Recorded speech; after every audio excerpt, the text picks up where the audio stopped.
আসসালামু আলাইকুম। প্রিয় দর্শক, আপনাদের সকলকে আমন্ত্রণ জানাচ্ছি অন্য মঞ্চের আলাপচারিতায়। জনাব অজয় দাশগুপ্ত, আপনাকে আমাদের অনুষ্ঠানে স্বাগত জানাচ্ছি। ধন্যবাদ। জনাব অজয় দাশগুপ্ত, আপনি এগুলো সবই জানেন, আমি যেগুলো বললাম এগুলো সবই জানেন, কারণ আজকাল তো আপনার অনলাইনের মাধ্যমে মুহূর্তে সব খবর চলে যায়। তো আমি যে জিনিসটা শুরুতে বললাম যে একটা আলোচনা হচ্ছে যে কি হতে পারে, আজকে এই ঘোষণাতে কি কি থাকতে পারে, এটা নিয়ে যেমন আলোচনা হচ্ছে, আবার তেমনি আলোচনা হচ্ছে যে 1 বছরে আমরা কি পেলাম। 1 বছর আগে আমরা যে জন্য আন্দোলন করেছিলাম, এই যে আমরা গণতন্ত্রের পথে যাব, সেই গণতন্ত্র আপনি সামনে দিয়ে কতটুকু দেখতে পাচ্ছি আমরা। এর মধ্যে আপনি খেয়াল করেছেন গতকালকে একজন উপদেষ্টা মাহফুজ আলম, উনি তথ্য মন্ত্রণালয়ের দায়িত্ব প্রাপ্ত উপদেষ্টা, উনি আবার এই গণতন্ত্রের যে প্রত্যাশা আমাদের, তার মধ্যে উনি আবার 1-11 সে পদধ্বনি শুনতে পাচ্ছিলেন, এবং ওনার শোনার কথাটা উনি আমাদেরকে জানিয়েছিলেন। আবার দেখলাম কিছুক্ষণ পরে সেটা উনি তুলেও নিলেন। এই সব মিলিয়ে আপনার অভিব্যক্তিটা কি দূরে থেকে? আহ, আজকে আসলে আপনি যেটা বললেন যে বাংলাদেশীদের জীবনে একটি গুরুত্বপূর্ণ দিন এই কারণে যে যাকে আমরা কওমি জননী, মাদার অফ হিউম্যানিটি, তারপরে ধরেন যে বঙ্গবন্ধু কন্যা হিসেবে তার একটা স্বীকৃতি, সবকিছুই ছিল। হ্যাঁ, এত কিছুর পরও আপনি যেভাবেই বিষয়টা দেখেন না কেন এবং কমেন্টসে আমাদেরকে যেভাবেই গালাগালি করেন না কেন, সত্য হচ্ছে তাকে পালিয়ে যেতে হয়েছিল।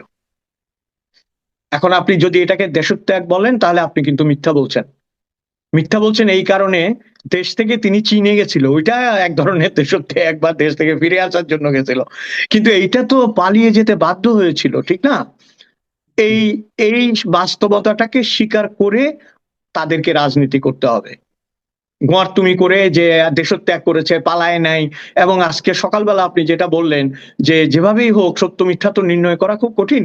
রাষ্ট্রপতির নামে একটা বিবৃতি আমরা দেখতে পাচ্ছি কিন্তু সামাজিক মিডিয়ায়, উনি বলছেন যে সকল ফেসিবাদের কবর দিয়ে জুলাইয়ের চেতনাকে সমুন্নত রাখতে হবে। And this person was surprisingly appointed by Sheikh Hasina, সবাইকে অবাক করে দিয়ে এই মানুষটাকে রাষ্ট্রপতি করা হয়েছিল। এখন 1 বছরের মধ্যে যদি রাষ্ট্রপতির এই রিয়ালাইজেশন হয়, তাহলে তো বুঝতেই হবে যে জুলাই বিপ্লবের কারণেই তাকে চলে যেতে হয়েছিল, এটা তো বাস্তব। এই বাস্তবতার কারণে আমি যেটা বলতে চাচ্ছি আপনাকে, ক্ষমতার ব্যাপারে ইংরেজরা একটা কথা বলে, খুব ইম্পর্টেন্ট। ওরা বলে যে যখনই মানুষ ক্ষমতা লিপ্স হয়, তখন দুইটা ফেনোমেনা কাজ করে, দুইটা জিনিস কাজ করে। যখন সে ক্ষমতাটা পেয়ে যায়, সে উগ্র, একনায়ক এবং অন্ধ হয়ে যায়। আর যদি সে না পায়, তাহলে সে প্রতিহিংসা পরায়ণ এবং অসম্ভব অন্ধ হয়ে নেগেটিভ কাজগুলো করতে শুরু করে। এই জন্য এই উপমহাদেশের মুনি চাণক্য বলেছিল অনেক বছর আগে যে প্রয়োজনের তুলনায় অতিরিক্ত যে কোনো জিনিসের নাম হচ্ছে বিষ। অতিরিক্ত ক্ষমতার কারণেই কিন্তু আজকে এই অবস্থার সৃষ্টি হয়েছে। এখন আপনি যেটা বললেন, বাস্তবতায় ফিরে আসি, যিনি গেছেন তো উনি গেছেন। এবং বি অনেস্ট উইথ ইউ, আমার মনে হয় না যে পলায়ন এবং প্রত্যাবর্তন একই ক্যাটাগরিতে হয়, হয় না। এটা আমরা পৃথিবীর বিভিন্ন দেশে দেখেছি, এটা হয় না। এটা হতে হলে অনেক প্রক্রিয়ার দরকার হয়, আমি সেই আলোচনায় যাব না। আমি যেটা বলতে চাচ্ছি আপনাকে যে 1 বছরে প্রাপ্তির খাতা কিন্তু শূন্য হলেও চলতো, যেটা ডক্টর ইউনূস সাহেবের তত্ত্ব। শূন্য হলে আশেপাশে একটা কিছু বসানো যায়, কিন্তু এটা তো নেগেটিভ হয়ে গেছে, এটা পুরাই নেগেটিভ হয়ে গেছে। এখন শূন্যই নেই। কারণ আপনার দেখেন, এই যে বললেন আপনি মাহফুজ আলম নামে যে ইয়াং ম্যান, উনি যে বললেন যে 111 এর পদধ্বনি শুনতে পাচ্ছি, কিছুক্ষণ পরেই আপনার বিএনপির ব্যারিস্টার সালাউদ্দিন বলছেন যে এই মনে হয় এটা ডিলিট করবে 1 ঘন্টা পর, এবং ঠিকই ডিলিট করে দিয়েছে কিন্তু। হ্যাঁ, এখন এইখানে আমি আপনাকে একটা কথা একটু স্মরণ করিয়ে দিতে চাই। আপনি নিজেও জনকণ্ঠে ছিলেন, আমি জনকণ্ঠে 23 বছর ধরে কলাম লিখেছি। আমি ইন হাউসে না থাকলেও জনকণ্ঠের সাথে আমার সম্পর্ক অনেক গভীর ছিল, তো খানের আমল থেকে আজকে পর্যন্ত। 111-এর সময়ও কিন্তু জনকণ্ঠে হামলা হয়েছিল, আপনি এটা জানেন? হ্যাঁ, জানি। এবং তারা কিন্তু পত্রিকাগুলি ছাড়া বাকিগুলিতে তালা দিয়েছিল। তারা জানতে চেয়েছিল কোন কোন ফ্লোর থেকে পত্রিকা বের হয়। তোয়াব ভাই ছিলেন তখন, হ্যাঁ। তোয়াব ভাইকে ওরা রেসপেক্ট করে ওই ফ্লোর গুলি বাদ দিয়ে বাকিগুলি তালা দিয়েছিল। এখন উল্টা হয়ে গেছে, এখন পত্রিকাটা দখল হয়ে গেছে। খেয়াল করছেন আপনি? মিডিয়াটা দখল হয়ে গেছে, বাকিগুলির খবর নাই, মশার কয়েল যার নামে যাক, বুঝছেন? কিন্তু পত্রিকাটা দখল হয়ে গেছে। এখন পত্রিকা যদি আপনার লাল আর কালোর জন্য দখল হয়, তাহলে 1 বছরে আমাদের প্রাপ্তি কি? তাহলে 1 বছরে মিডিয়ার প্রাপ্তি কি? কোনো একটা মিডিয়া আপনি অবাক হবেন, এখন তো ধরেন আমরা আর কলাম লিখিও না, আর লিখলেও ছাপাবার মতো শক্তি সাহস বাংলাদেশের মানুষের নাই, এটা তো স্বীকার করতে হবে বাস্তবতা। তো প্রশ্ন হচ্ছে, গত এই সপ্তাহখানেক আগে বোধহয় বা 15 দিন আগে আমি একটা কলাম লিখেছিলাম, সারপ্রাইজিংলি চিঠিপত্র কলামের মতো ওটা নিচে দিয়ে লিখে দেওয়া হয়েছে এই কলামের দায়িত্ব সম্পূর্ণ লেখকের। এটা নাম করা একটা জাতীয় পত্রিকা, আমি নাম বলছি না আপনাকে, তাদেরকে বিপদে ফেলতে চাই না আমি, কিন্তু তারা এটা লিখতে বাধ্য হয়েছে, তাই না? এই যে আপনি বললেন গণতন্ত্র, হোয়াট ইজ ডেমোক্রেসি, একটা মানুষ আমেরিকা থেকে এসছেন, আলী রিয়াজ সাহেব, উনি আমাদেরকে শেখাচ্ছেন সংস্কার কি হবে, পাতার পর পাতা লিখছেন, যিনি একটি ডেমোক্রেটিক কান্ট্রি থেকে এসেছেন, ফুললি ডেমোক্রেটিক কান্ট্রি। আপনার তো এটা মনে রাখতে হবে, জহুর হোসেন চৌধুরী বহু আগে বলেছিল, আমেরিকার বাইরে এক ফেস, ভিতরে আরেক ফেস। বাইরে আমেরিকা হচ্ছে দানব, কিন্তু নিজের মানুষের জন্য সে গণতান্ত্রিক। সেই দেশ থেকে আসা একটা মানুষ আপনার গণতন্ত্র প্রতিষ্ঠার নামে নিজে একটা স্বৈরাচারের বীজ বপন করছে, অজান্তে কিন্তু একটা বড় বিষ বৃক্ষের চারা রোপিত হচ্ছে এই দেশে। এটা মনে রাখতে হবে। আপনারা যে কথাগুলো প্রত্যেক সময় আপনার এই যে টক শোতে বলেন, আমরা দেখি এবং সবসময় মানে হই, যে বিস্মিত হই, এরা কেন বুঝতে পারে না যে 71ই হচ্ছে আমাদের বীজতলা। আপনি কয়েক লক্ষ মানুষ ফুটবল খেলাও দেখতে যায়, কিন্তু আমি কোনো বিপ্লবকে ছোট করছি না। কয়েক লক্ষ মানুষ গিয়েছে, মানুষ গিয়ে সরকারের পরিবর্তন ঘটিয়েছে, এটার মানে এই নয় যে 71 এটার কাছে পরাজিত হয়েছে এবং দ্বিতীয়বার এই দেশ স্বাধীন হয়েছে। ওরা এই জিনিসটা বুঝতে না পারলে আপনার কিসের সনদ দেবে, আপনি আমাকে এটা বলেন। এই যে জুলাইয়ের সনদ বলছেন, জুলাইয়ের সনদের ফান্ডামেন্টাল, আজকে যদি আমরা সিরিয়াস আলোচনা করি, ফান্ডামেন্টাল আলোচনা হওয়া উচিত 3টা বিষয়ে: ইকোনমিক বিষয়ে, সোশ্যাল বিষয়ে, পলিটিক্যাল বিষয়ে। এই বিষয়ে জুলাই সনদের কি ভূমিকা, কি তারা বলছে? তারা তো কিছুই বলছে না। কারণ আপনি জানেন, আমি গত আলোচনাতেও বলেছিলাম, বাইরের বাজার কিন্তু বাংলাদেশের জন্য সংকুচিত হচ্ছে, এটা কিন্তু ফ্যাক্ট।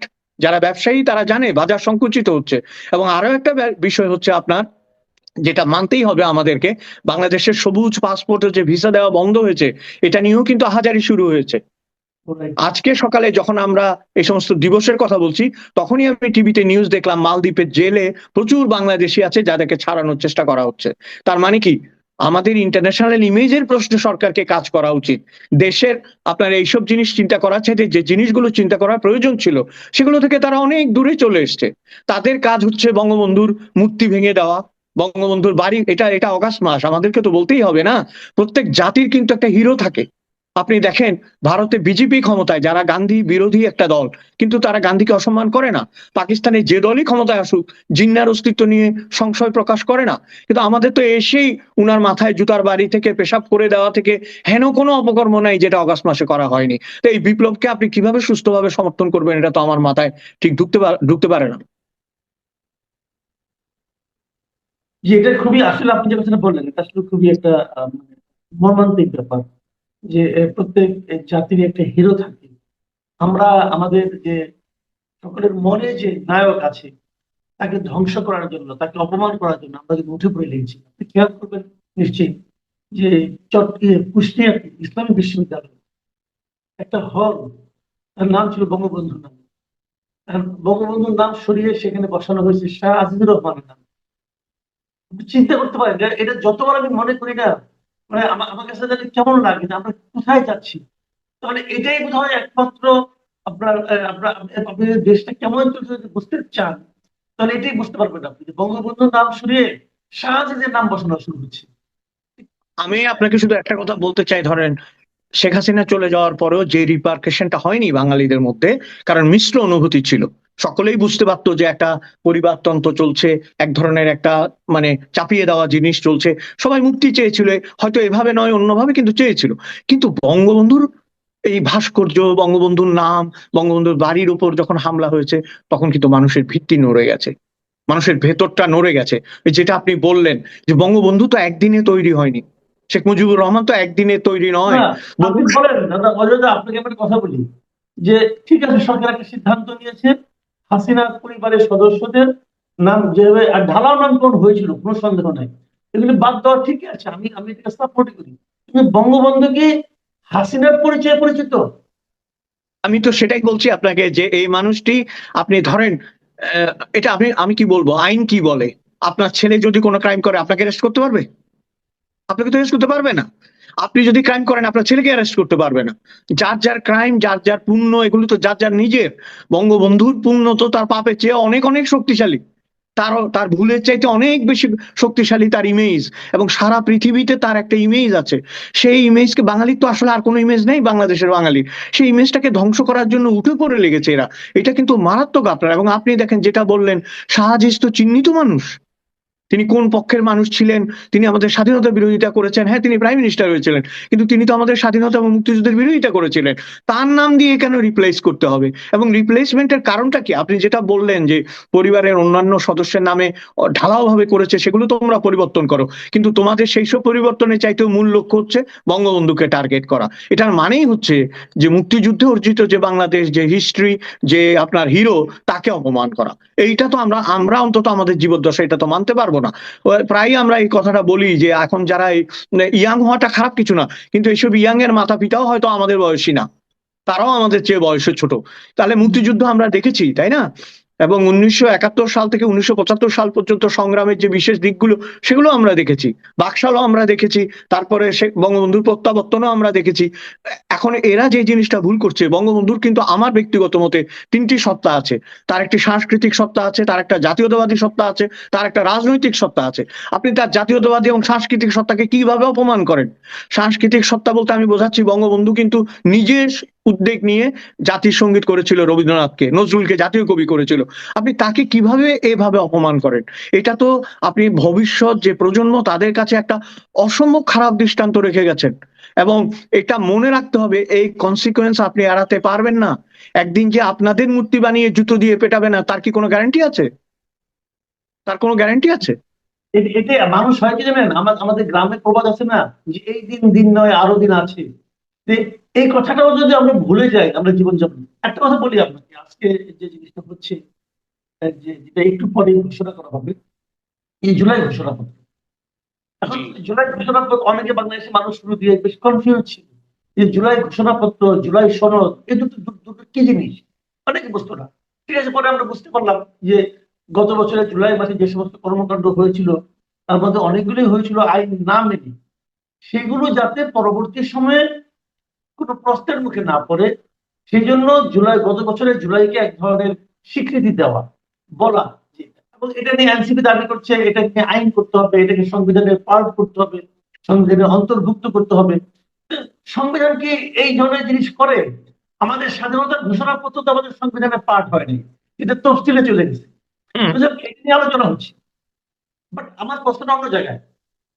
আমার প্রশ্নটা হলো যে জুলাই ঘোষণাপত্রকে আপনি আইন করেন আর সংবিধান করেন, যাই করেন, এটা কি পরবর্তী সময়, ধর আজকে থেকে 50 বছর পরে যদি কখনো আওয়ামী লীগ আমার ক্ষমতায় আসে, তাহলে কি এটা কি রক্ষক কবচ হিসেবে কাজ করতে পারবে? তার আগে আমি বরং আপনাকে একটা কথা বলি, সমস্ত আইনের বাপ করে দিয়ে গেছিল শেখ হাসিনা, কিছু টিকেছে? ঠিক নাই তো? তাহলে তা আপনার 3 মাস আগের ঘটনাকে আপনি মনে রাখতে পারছেন না? আপনার তো ডিমেনশিয়া হয়েছে তার মানে, তাই না? তাহলে তো সরকারের ডিমেনশিয়া হয়েছে। আপনি খেয়াল করেছেন রেজা কিবরিয়া কি বলেছে? খেয়াল করেছেন নিশ্চয়ই। রেজা হ্যাঁ, কিবরিয়া তো একটু অসংযত কথা উনি বলেন প্রায়, এবং উনারে একটু বেশি মেধাবী হলে একটু বেখেয়ালি, এবং আমার মনে হয় একটু অসংযত মেধাবী হলেও, এবং উনি ডিরেকশন বোঝেন না, আমার নানা সময় অসুবিধা, উল্টা পাল্টা কথা বলে বিতর্কিত হয়েছেন। কিন্তু উনি সেদিন একটা মারাত্মক কথা বলছেন। বলছে, আমি এটা অনেকদিন পরে এই শব্দটা শুনলাম, বলছে নিম্নজাত প্রাণী। নিম্নজাত প্রাণী আসিফ নজরুল থাকলে ফিউচার ইজ গন। উনি পরিষ্কার করে বলছে নিম্নজাত প্রাণী। তা আমি আপনাকে বলছি, আইন করে আপনি কি করবেন? আপনাদের বিষয়ে মানুষের কি কনসেপ্ট, মানুষের কথাবার্তা থেকেই তো বেরিয়ে আসছে। এবং আমি একটা কথা এখানে ক্লিয়ার করি মাসুদ ভাই, সেটা হচ্ছে জুলাই সনদ আসলে একটা জগা খিচুড়ি। জগা খিচুড়ি এই জন্য, দে আর নট ক্লিয়ার। এখানে রবীন্দ্রনাথকে কোট করতে হচ্ছে। রবীন্দ্রনাথ বলছিল যে যে যত জটিল তার সৃষ্টি তত জটিল, যে যতটা বুঝতে পারে না ততটাই জটিল করে ফেলে। আসলে ওরা ক্লিয়ার না, ওরা কি বলতে চাচ্ছে। হ্যাঁ, ক্লিয়ার না বলে দেখবেন কিভাবে এটা রক্ষা করবেন আপনি। কথা হচ্ছে, জুলাইতে একটা মার্চ আপরাইজিং হয়েছিল, ডেফিনেটলি একটা মার্চ আপরাইজিং হয়েছে, জনগণের একটা হয়েছে, লক্ষ লক্ষ লোক বেরিয়ে এসছে, গণভবনকে ঘেরাও করে ওখানে ঢুকে গেছে, এগুলি সবই সত্য। কিন্তু আপনি এগুলির বেসিসে দুই একটা পয়েন্টে আসতে পারতেন, যে ফেসিজমকে আমি রোধ করব, যেটা বলছে অবশ্য ওরা, কিন্তু বললে কি হবে, তার কোনো কার্যকর কোনো পদক্ষেপ নাই আপনার। কার্যকর পদক্ষেপ যদি থাকতো, তাহলে মিডিয়াগুলো কথা বলতে পারছে না কেন? লাল কালো ভাগ দিয়ে মিডিয়া দখল করা হচ্ছে কেন? এবং আমি কার একটা স্ট্যাটাসে দেখলাম, ভালো বলেছে কিন্তু, বলছে এরপরে যদি প্রথম আলো এবং ডেইলি স্টারকেও হাউসকে যদি রেট করা হয় এবং আহ, আপনার কি বলে যে দখল করা হয়, দেন ইজ ফিনিশ। তার মানে মিডিয়া ফিনিশ। না, একটা ইন্টারেস্টিং বিষয় কিন্তু। দেখেন, একটা মিডিয়া ভবন আপনি দখল করে দিলেন, জবরদখল করলেন। জি। তারা বলছে আমাদের চাকরিচ্যুত করছে, অমুক করছে, তমুক করছে। তো এখন ধরেন আমাকে একজন লোক মারলো, চট থাপ্পড় মারলো, আমি আহত হয়েছি, দুঃখিত হয়েছি, আমি এর বিচার চাই। তো বিচার চাওয়ার জন্য আমি কার কাছে যাব? থানা পুলিশের কাছে যাব, অথবা আদালতে যাব। অবশ্যই। এখন আমি কি তার বাড়ি দখল করে ফেলবো? এই তো, এই যে আপনার, আপনি দেখতে পাচ্ছেন না আমার আছে। বিচারের ওরা কিন্তু একটার পর একটা অর্ডিনেন্স দিয়ে বিচার বিভাগকেই প্রশ্নের মুখোমুখি করে ফেলেছে। বুঝতে পারছেন, বিচার বিভাগ তো কাজ করতে পারছে না। আইন, শাসন, বিচার, এই তো তিনটা বিভাগ, তাই না? তো রাইট, আইন রাইট। বিভাগ তো অনেক আগেই লুটিয়ে পড়েছে, ওখানে তো ঢুকতেই পারছে না। এবং আপনি ইন্টারেস্টিংলি আপনি যখন কথাটা তুললেন, স্বরাষ্ট্রমন্ত্রী না আপনার, হ্যাঁ, স্বরাষ্ট্রমন্ত্রী, প্রাক্তন স্বরাষ্ট্রমন্ত্রী এবং শেখ হাসিনার জন্য একই আইনজীবী নিয়োগ করা হয়েছে। এখন আমরা আইনের লোক না, কিন্তু একটা জিনিস আমরা বুঝি না, যিনি সরাসরি শেখ হাসিনার কারণে এই কাজগুলি করেছে বলবে না, আবার উনি যখন শেখ হাসিনার পক্ষে দাঁড়াবে তখন উনি বলবেন। তাহলে বিষয়টা কিরকম দাঁড়ালো? আপনি একজন আইনজীবীকে অ্যাপয়েন্টমেন্ট দিচ্ছেন ওনাদের দুইজনকে ডিফেন্ড করার জন্য। এটাই তো প্রমাণ করছে যে আসলে ভিতরে কিছু নাই, ডিফেন্ডিং এর কিছু নাই, আসলে কোন রাস্তায় রাখছেন না আপনি। এগুলো তো ধরেন, এগুলো কথা বলবে একদিন, একদিন কিন্তু কথা বলবে। কারণ বাংলাদেশের ইতিহাস আমি বারবার বলছি, একজন মানুষ উচ্চশিক্ষা কনসেপ্টে অনেক ঘাটতি থাকে। ওনারা মানুক আর নাই মানুক, ওনারা সোশ্যাল সায়েন্স এবং ফিলোসফিক্যাল অনেক বিষয়ে ওনাদের ঘাটতি আছে, কারণ ওনারা কনসেন্ট্রেট করে একটা একটা জায়গায়। এখন যারা অর্থনীতিতে কনসেন্ট্রেট করে বিদেশে অনেক নাম করেছে, কিন্তু নামেরও তো কোনো নমুনা পাই না।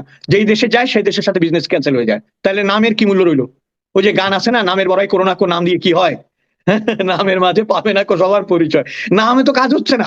কাজ হলে আমরা বুঝতাম যে নাম ভারী, নামের শুধু ব্যক্তিগত কাজ হচ্ছে, কিন্তু সমাজ আর রাষ্ট্রের কাজ তো হচ্ছে না। এটা আচ্ছা, দুঃখজনক একটা এটা। একটা একটা প্রসঙ্গ, আমি যেহেতু মিডিয়ার কথা আসলো, আমি আরেকটা প্রসঙ্গ নিয়ে কথা বলি। যে আপনি দেখেন যে এই জনকণ্ঠ নিয়ে যে ঘটনা ঘটলো, বাংলাদেশে আরো অনেক বড় বড় মিডিয়া আছে, তারা কিন্তু এই ব্যাপারে কোনো উচ্চ বাচ্চাই করছে না, তাদের ভূমিকাও বুঝতে পারছি না। এটা আপনাকে একটু অবাক করে না? অবাক না, আমাকে ক্ষুব্ধ এবং হতাশ করে।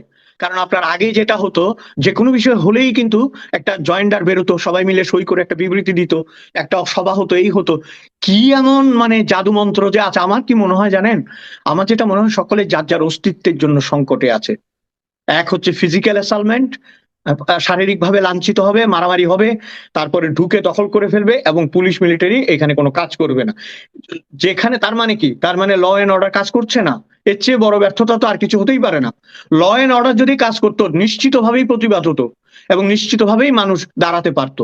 না দাঁড়াতে পার, কিন্তু আবারও বলছি, এই 2-3 মাস আগে থেকেও শিক্ষা নিচ্ছে না কিন্তু। মানে আপনার গত জুলাইয়ের 1 মাস আগেও কেউ ভাবে নাই যে এইভাবে প্রতিবাদ হতে পারে এবং এইভাবে আওয়ামী লীগের পতন হতে পারে, কিন্তু সেটা হয়েছে, হয়েছে। কাজে আবার যে অন্য একটা হবে না, আমি কিন্তু বলছি না যে আওয়ামী লীগ ফিরে আসবে। আওয়ামী লীগ তো ক্রমাগত ভাবে সাইবার দলে পরিণত হয়ে যাচ্ছে, কিন্তু মাঠে যারা আছে অন্য কেউ বিকল্প, তারা যে আসবে না তার কি কোনো গ্যারান্টি আছে? মানুষকে তো বাঁচতে হবে, তাই না? এবং জি, জি, এখানে জি। একটা কথা বলতে বাধ্য হচ্ছি আমি। বলা হয় যে দেয়ালে পিঠ ঠেকলে মানুষ রুখে দাঁড়ায়। এখন বাঙালির মুশকিল হচ্ছে আবেগে ওই দেয়ালটাও ভেঙে ফেলছে, এখন যতই পিছনে যায় আর দেয়াল নাই, দেখবেন বঙ্গোপসাগরে গিয়ে পড়বে, তারপর উঠে আসবে। এই হলো আমার ধারণা। জি, জি, অনেক ধন্যবাদ জনাব অজয় দাশগুপ্ত। আপনি ভালো থাকবেন। আপনার জি। প্রিয় দর্শক, আপনারা শুনলেন আহ, জনাব অজয় দাশগুপ্ত অস্ট্রেলিয়া থেকে আমাদের সঙ্গে যুক্ত হয়ে আমাদের দেশ নিয়ে এমন কিছু কথা বললেন যেগুলো নাকি আমাদের বলা উচিত ছিল, কিন্তু আমরা প্রায় বলতে ভুলে যাচ্ছি। কেন ভুলে যাচ্ছি? এটাও নিজেকে আমার মনে হয় এই সময় প্রশ্ন করার সময় এসেছে। আবার কথা হবে। ভালো থাকবেন সবাই। আল্লাহ হাফেজ।